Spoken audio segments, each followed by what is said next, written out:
So I figured I'd show you guys how I wash my makeup brushes. Usually when I was wearing makeup every single day, I'd wash them at least once a week, but let's be honest, who's wearing makeup right now every single day? So I'm able to stretch that a little bit more, but it's about that time. So in this bowl here, I just have warm water.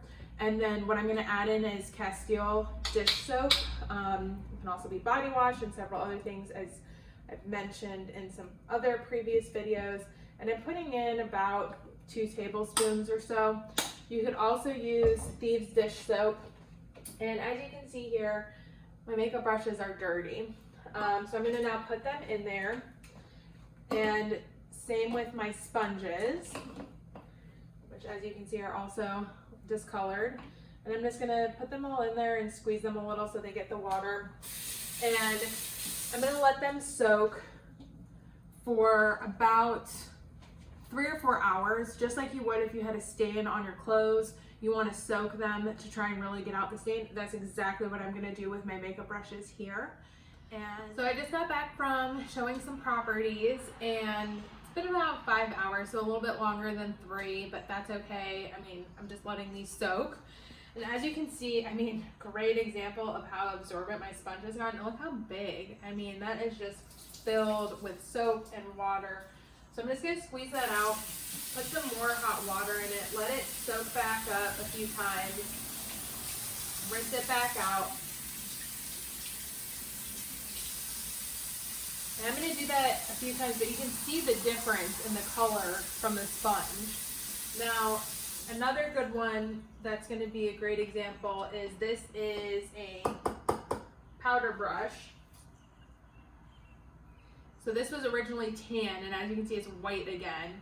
And it's got plenty of soapy water, so I'll just do the same thing, warm water, I'll go around with it, make sure I'm getting all the soap out. And then what I'll do is once I've kind of gotten it wrung out, and I've got all the soap, I'll just kind of go over it with a paper towel. And as you can see, it's still, it's showing me that there's nothing left in this.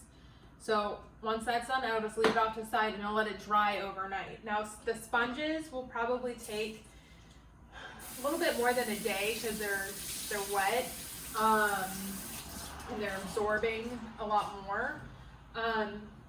So I might leave that out or rotate my sponges, but I didn't this time.